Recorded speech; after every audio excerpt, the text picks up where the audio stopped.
Benvinguts i benvingudes a l'entrevista de Berga Digital 9. Avui ens acompanyen en Dídac Flores, l'Eudald Serra i l'Aleix Comte, que tots tres formen l'engranatge perquè la Fira de Templers de Puig-reig, que se celebrarà aquest cap de setmana que ve, 27 i 28 de juny, funcioni. Però coneguem-los una miqueta més. En Dídac Flores és el president de l'Associació Cultural de Templers de Puig-reig i també és el que coordina tota la fira. L'Eudald Serra és membre també de l'Associació Cultural de Templers de Puig-reig i és el que coordina tots els temes de l'àrea de recerca històrica. I per últim, l'Aleix Comte és el que coordina totes les recreacions teatrals històriques que es duran a terme a la fira. Comencem. Eudald, qui eren els templers?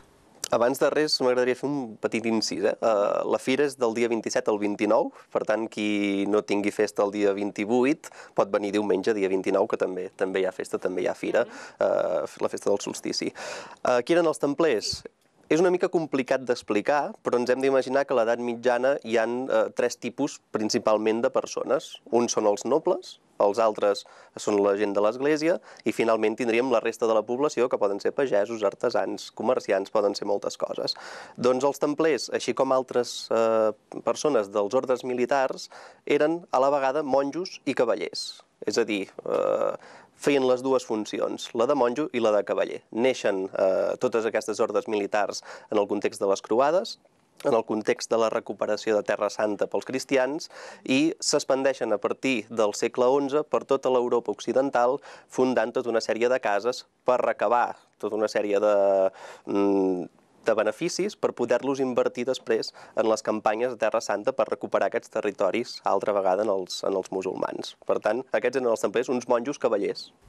I com és que Puig-reig té aquesta herència de templers, Dídac? Bé, li hem de donar les gràcies al gran trobador Guillem de Berguedà, que va ser ell, que per motius que estava renyit amb la resta de la noblesa dels voltants, en Guillem el seu testament el va cedir a l'Orde del Temple i aleshores es van poder instal·lar els templers a Puig-reig i van fundar la comanda de Puig-reig, Berguedà i Cerdanya.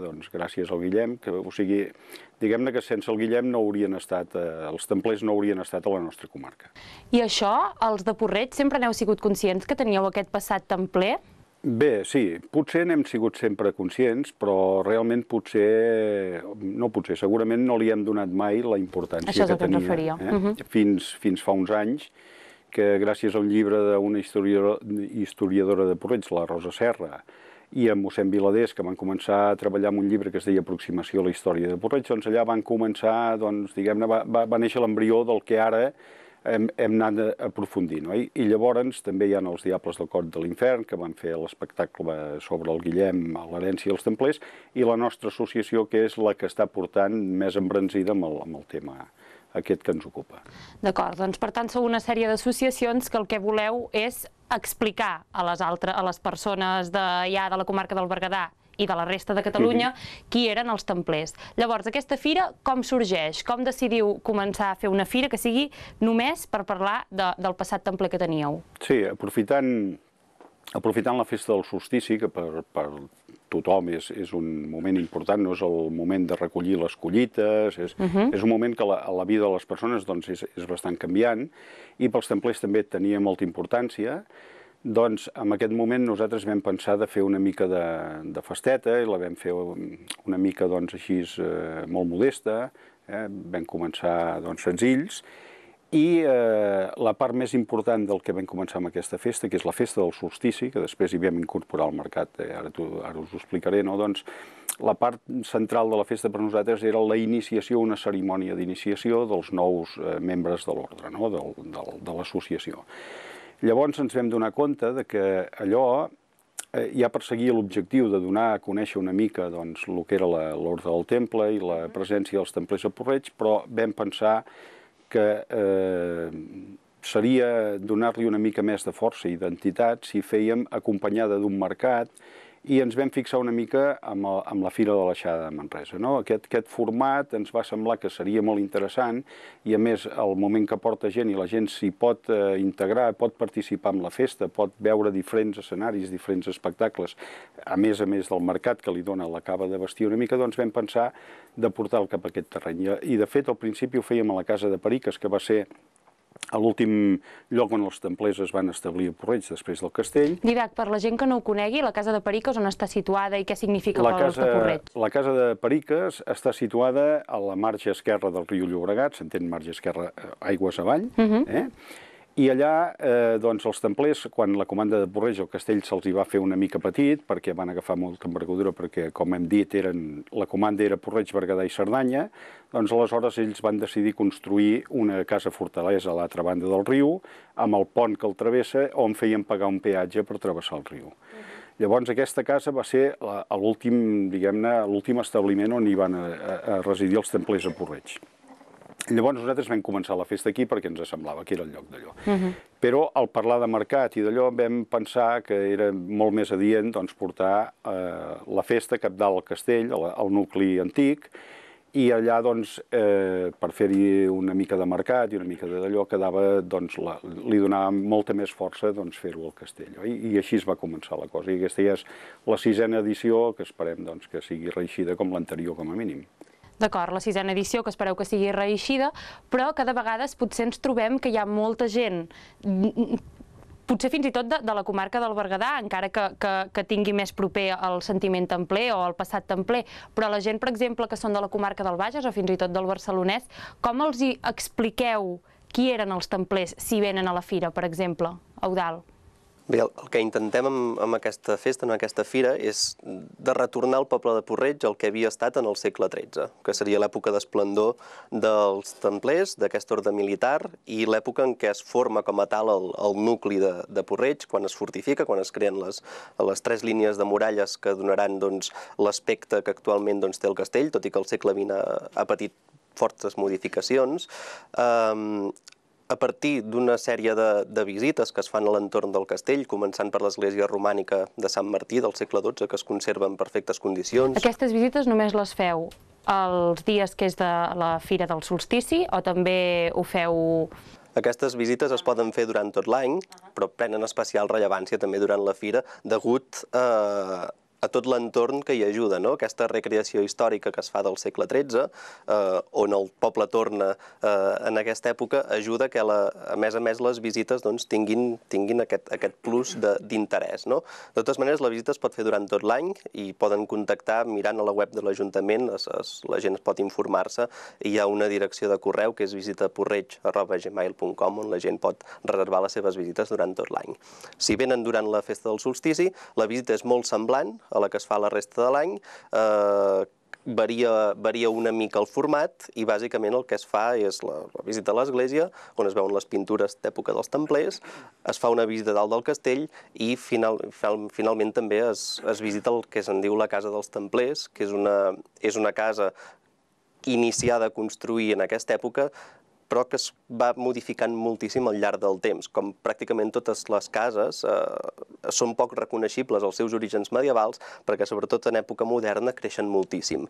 Llavors, buscant les reminiscències d'època de templera, s'explica com és la vida a l'edat mitjana i com és la vida en aquesta època dels templers, però també la de després, perquè després de que marxin els templers, arriba un altre ordre militar que són els hospitalers, i finalment el que és la casa es converteix en una masia. Per tant, també es pot veure l'evolució de la vida en aquella casa al llarg del temps. Per tant, convidem a la gent que vingui a la visita, tant si poden venir durant la festa, que és molt interessant, com qualsevol dia de l'any, per explicar-los el passat i la història de Puig. Per tant, tenim que a la fira hi haurà aquesta vessant potser més teòrica, que la gent es podrà endinsar a la vida dels templers, una miqueta explicant la història, però també hi haurà la part més teatral, una miqueta, o sigui, totes les escenes que la gent veurà quan passegi pel carrer, de lluites entre templers, Didac, oi que vosaltres amb l'associació feu una miqueta... Sí, fem lluites, fem alguna escena de salt al castell, no tenim la companyia del Mogàvers de Catalunya, que també col·labora amb la festa,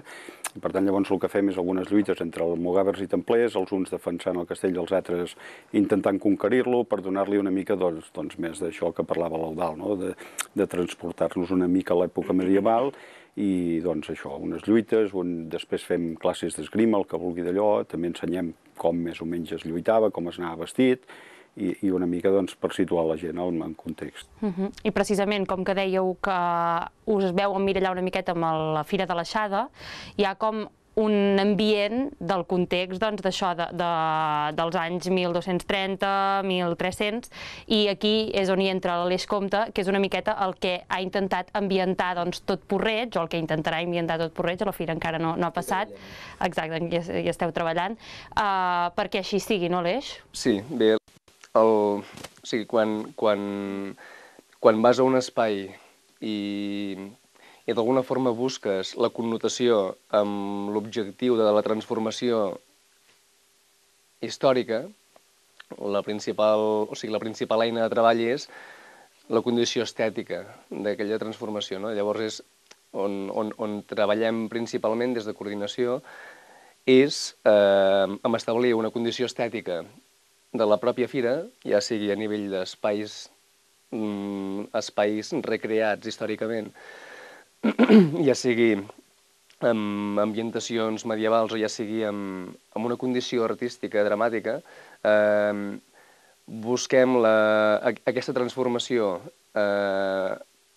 que doni una vida determinada en moments determinats dins del marc de la fira, de forma que la gent pugui gaudir o pugui disfrutar d'un salt amb el temps on no només es trobin gent disfressada, el que no ens agrada, la paraula aquesta disfressada, i es trobin personatges o persones del segle XIII-XIV patint certs conflictes coneguts d'aquella època o disfrutant d'altres esdeveniments, buscant una mica aquest arquetip de treball en base sobretot a la fira que es treballa, que en aquest cas és l'espai, l'ambient de Porreig dins del marc dels templers i buscant una connotació no només dins del format dels templers pròpiament, on ja hi treballaven des de l'entitat dels templers, sinó buscant, amb l'Eudal vam estar-hi treballant, buscant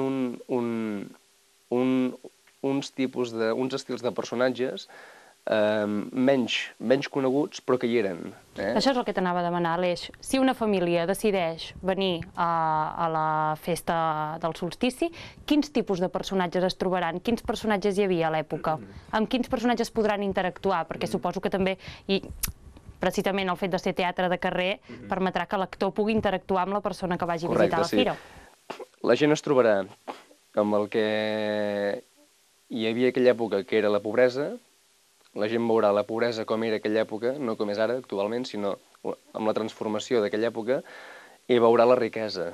Veurà un equilibri no al contrari, veurà una jerarquia molt marcada de pobresa i riquesa, amb priors, amb soldats, amb personatges més miserables i altres arquetips, amb la que interactuarà d'una forma indirecta o directa en funció dels personatges que s'hi vagin trobant, perquè hi ha personatges d'itinerants i personatges més estàtics en funció dels espais que estem treballant, i això permetrà que la gent pugui disfrutar no només d'una hora determinada o d'uns moments determinats, sinó de tot el marc de la fira, puguin gaudir de diferents situacions que es aniran trobant, com quan anaves al carrer al segle XIII i passaven coses. Vetllaves per la teva seguretat o et preocupaves per menjar aquell dia anant al mercat. Sí, si em permets fer un petit incís, en aquest sentit el que es busca és que la gent participi activament a la fira. És a dir, que no siguin uns espectadors, sinó que siguin simplement, exacte, sinó que participin activament. No s'obliga ningú a participar a les fires, evidentment, però sí que esperem que la gent es senti implicada i que puguin retrocedir fins al segle XIII, que sentin part d'allò que està passant en aquell moment. Busquem el que és la recreació històrica. I en aquest sentit, doncs, precisament la Fira de l'Aixada és un bon exemple i tots aquests grups que participeu a la Fira de l'Aixada sou l'exemple perfecte com per portar aquest mateix model, com deia en Didac abans, portar-lo al nostre poble Porreig i a la festa, a la Fira dels Templers. Em sembla interessant dir, també, que una diferència que hi ha entre la Fira de l'Aixada i la Fira dels Templers de Porreig és que vosaltres, al matí, no feu fira. A quina hora la comenceu, Didac, la fira? No, la comencem a les 5:45 de la tarda. I té una explicació. Fa 2 edicions, vam pensar, no, 3 enrere, vam pensar doncs, portar-la al matí, no? El dissabte al matí començar, i ens vam donar compte que a finals de juny doncs, la calor que fa la gent a Puig-reig i la gent de fora no començaven a venir fins a mitja tarda. Aleshores vam dir tota la setmana patint per muntar-ho tot, perquè esclar, ens ho muntem tot nosaltres.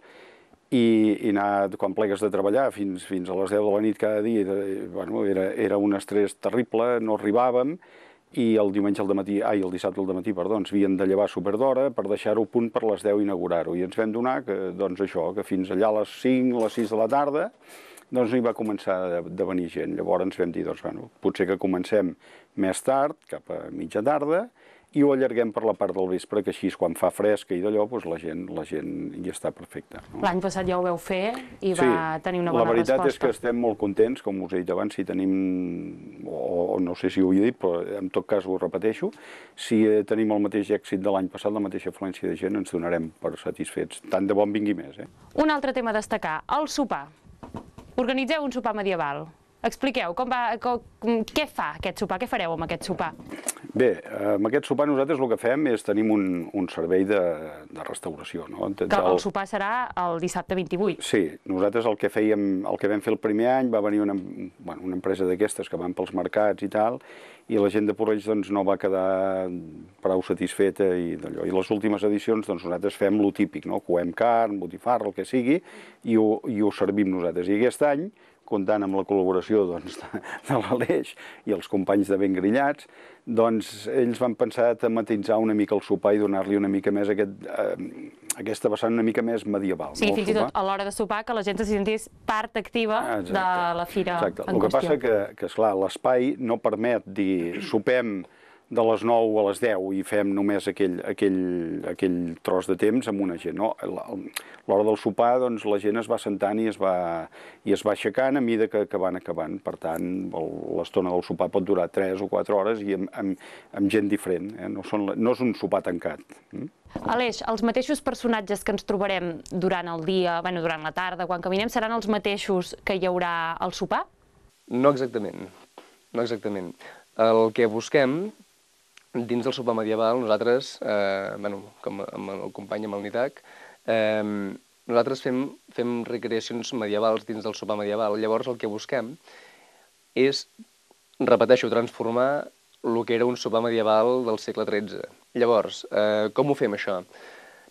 Construïm personatges de taverna, construïm personatges de servei, esclaus, ambientem el que és el sopar pròpiament, com a l'època que eren menjars abundants, hi havia taules grans, hi havia molta gent, no hi havia un ordre molt establert, però sí que hi havia una estructura, i llavors dins d'aquest sopar medieval el que hi conduïm és la part més bohèmia, on incloem el que són danses, el que són espectacles amb malabars de foc amb els companys dels Diables del Clot. Incloem inclús i posarem segurament alguna baralla dins del propi sopar. Llavors, busquem una mica això, busquem una mica que la gent estigui sopant, sí, disfruti del sopar, sí, també, però alhora formi part de circumstàncies que passaven en aquella època. En aquella època la gent no s'anava i menjava i ja està, no? Com ara hi havia altres coses, altres complements que podien passar. I busquem una mica això, o sigui, sense molestar els comensals, lògicament nosaltres, a través de la companyia Ben Grillats, que coordino, fa temps que fem sopars medievals, tenim aquest recorregut amb la gent de forma de no molestar els coberts, però sí intervenir directament amb el propi espectacle del sopar.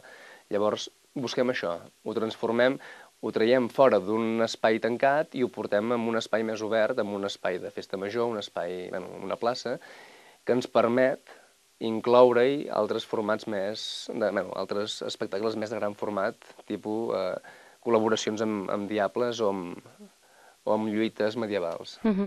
Entenc que quan dieu que vosaltres heu emmirallat amb la Fira de l'Aixada, com m'explicaves tu abans, Dídac, el tema de les paradetes, no sé si té la mateixa importància que les actuacions que feu al carrer o les paradetes simplement són per complementar una miqueta tota aquesta fira? Què creieu? La gent...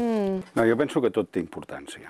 Tot té, amb la seva mesura, té la importància que té. El que passa que si tu vas a un mercat normal, a una fira, o sigui, què et passa? Fas el recorregut, arribes a l'última parada, tornes a baixar i potser ja s'ha acabat, no? El format de l'aixada i el que nosaltres intentem adaptar a les nostres necessitats, el que fa és que diguis que el visitant pugui gaudir de les paradetes, que siguin paradetes, sempre busquem que siguin de coses que siguin medievals, que no sigui, saps? Ja saps que sempre hi haurà doncs, el típic, no sé, que viures o d'allò que també n'hi havia a l'època, però que siguin parades i no repetir. Per exemple, nosaltres l'any passat teníem una creperia i no en volem dues, en volem una, perquè creiem que la gent que ve ha de poder treballar i poder passar-s'ho bé, no? Llavors, repetir el mateix article de les parades doncs, no ens sembla massa correcte, perquè tampoc l'espai és tan gran. I aquest any tindrem unes 32 parades, vull dir que ens sembla que està molt bé per l'espai que tenim, i això, són importants, clar que són importants, perquè la gent que va a un mercat o una fira sense parades no tindria massa sentit. Per això mateix.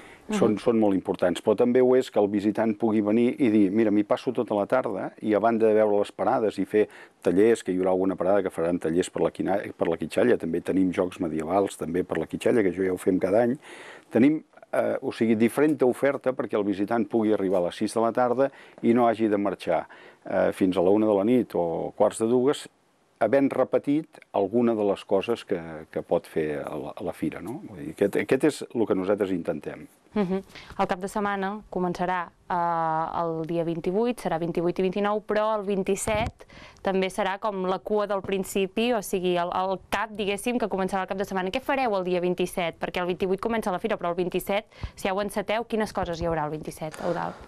Bé, el dia 27 s'aprofita, des de fa uns anys, de fet, ja per fer una conferència de temàtica històrica que estigui relacionat amb el tema de la història de Puig-reig, i més concretament amb la història medieval de Puig-reig. Fa un parell d'anys vam tenir la sort de poder gaudir d'una conferència de Josep Maria Sans Traver, de l'Arxiu Nacional. L'any passat ens van venir dos historiadors de Bagant, i a part d'aquestes dues xerrades, conferències que hem tingut aquests 2 anys, aquest any vam pensar que seria una bona idea convidar una de les persones que més ha treballat amb la història de Puig-reig, en aquest cas en el tema de l'arqueologia, que és l'Eduard Sánchez, i ell el que ens farà és una retrospectiva de la història de Puig-reig des dels seus orígens coneguts, que es remunten al segle VII abans de Crist fins a l'edat mitjana. És a dir, ens marcarà el precedent fantàstic per poder començar la fira des d'on ell deixarà la conferència el dia abans. L'endemà al matí començarem a muntar la festa dels templers, la festa del solstici, i a la tarda ja engegarem situats plenament en el segle XIII. Per tant, convidem a tothom que vingui el divendres al vespre, el dia 27, a assistir a aquesta conferència, que ben segur serà molt interessant. Un altre tema que volia comentar és que el dissabte, al matí, hem aconseguit una col·laboració que ens fa molta il·lusió, que és amb el Museu de la Colònia Vidal. La temàtica no té massa a veure, però és el museu més visitat amb diferència de Puig-reig, un dels més visitats de tota la comarca del Berguedà.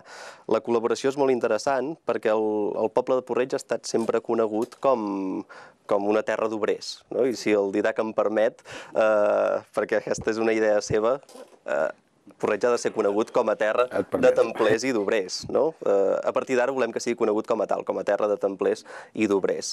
Aquesta col·laboració que farem amb Cal Vidal, que esperem que segueixi endavant, doncs ens ha permès que el dissabte al matí, tot aquell que ho desitgi, a les 10 del matí pugui fer una visita gratuïta a la Colònia Vidal, que de fet els habitants de Puig-reig ja de per si la tenen sempre gratuïta, i que pugui començar ja descobrint aquesta etapa de la història industrial de Puig-reig, que és a més molt interessant, interessantíssima, i que no cal dir-ho, però des de que va sorgir el llibre i la sèrie d'Olor de Colònia, doncs ha tingut com una gran efervescència, i per tant convidem també la gent que visiti la Colònia Vidal, si no ho han fet fins ara, perquè és molt interessant també. I a la tarda, com que després de la visita ja gairebé tocarà dinar, una mica de descans, i ja podran venir cap a la fira, que inaugurem a 5:45 de la tarda. Una fira que teniu molt ben organitzada pel que veig, ganes de reivindicar aquest passat templer, que no només el conegui la gent de la comarca, sinó que s'extengui. Per tant, això any rere any serà la 6a edició, per tant, us queden molts anys per seguir convencent a la gent que vingui a la fira, que descobreixi aquest passat templer, l'orde, que vegi que el Guillem de Berguedà, escolta, em va deixar l'herència amb aquests monjos guerrers. I no sé si voleu afegir alguna cosa final per donar per tancada aquesta entrevista. Bé, sí, a mi sí que m'agradaria agrair a totes les entitats que col·laboren amb la festa del solstici, perquè són moltes, des de grups de recreació històrica fins a entitats del poble, com hem parlat, i no les enumerarem totes perquè són moltes, fins gent de fora com els Ben Grillats, com els farsans de Manresa, i totes aquelles persones que any rere any estan venint. Tenim, del meu record, de les 3 últimes edicions, gent dels Vallesos, del Maresme, que se sent atrets per la fira i que van repetint any rere any, i que el boca-orella fa que vinguin familiars o amistats seus que ens sorprèn, perquè l'any passat recordo que vam comentar amb l'Eudald que havíem fet al voltant de 500 visites. Ostres, Déu-n'hi-do, i tant. A la Casa dels Templers, i potser entre el 70 i el 80% de la gent que va venir a fer les visites eren tot gent d'aquest sector. En molts casos, allò que al principi demanes, sou de Porreig, i ningú et deia que era de Porreig, no? Per tant... Ostres, això és un orgull, a més a més. És un orgull, però també ens agradaria que la gent de Porreig vingui, perquè encara que coneguin el poble i el castell, potser descobreixen coses noves. Sí, de vegades, quan és casa nostra, sembla que no... I convidem a gent de Porreig, del Berguedà, de tot arreu, evidentment, que vingui. De fet, els que van venir l'any passat, l'última visita del diumenge, recordo que hi va venir molta gent de Porreig, i realment van marxar satisfets i sorpresos, la veritat, del que teníem, perquè, esclar, és allò que tens allà, ho tens, però no ho coneixes perquè ja ho tens, no? I aquest any nosaltres també hem treballat força, aquest any, per descobrir coses noves, i crec que aquest any tindrem coses noves per ensenyar, l'any vinent encara en tindrem més. Home, i tant, i esperem, com tu has dit, que això vagi amunt. I tant, estarà en auge totalment. També una novetat d'aquest any és que totes aquelles persones que vinguin vestides i ambientades d'època medieval, mentre tinguem existències, els farem obsequi, els farem un regal d'una samarreta de l'associació.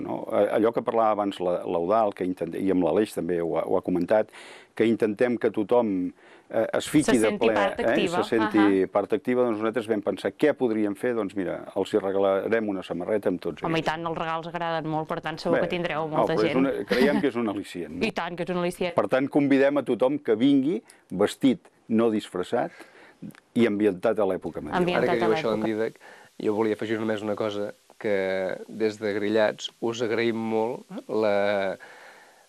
la paciència que teniu, perquè quan has de transformar un espai o una fira, un esdeveniment, hi ha moltes necessitats tècniques, moltes, perquè no s'acaba tot amb el que es veu directament. Hi ha molta feina darrere, hores de treball, preparacions. Llavors, des de l'organització, dins del pressupost van batallant perquè puguem rebre tot allò que demanem, i realment creiem que tindrem una fira molt digna. I tant que sí. I a més, ja s'us veu molt ben avinguts, que feu molta pinya, i això és el que es tracta. Hi ha un component important, que l'hem deixat a banda, perquè d'allò, la part del mercat que és important, la infraestructura de muntar el mercat, hi ha darrere la inestimable col·laboració de l'Ajuntament en aquest cas, perquè hem de ser honestos i hem de dir que la part del mercat la porta el pes gran, el porta l'Ajuntament en quant a infraestructura, i això té un cost important, i la col·laboració de l'Ajuntament, diguem-ne que potser hauríem de ser realistes i dir que és una coorganització amb aquest aspecte amb l'Ajuntament. Doncs bé, ja veig que tothom hi posa el seu granet de sorra. Moltíssimes gràcies per haver estat avui aquí, ha sigut un plaer, i esperem que vingueu. A vosaltres per convidar-nos. Moltes gràcies. Esperem que vingui molta gent a la fira. Gràcies. I res, a vosaltres ens veiem a la propera. Que vagi molt bé.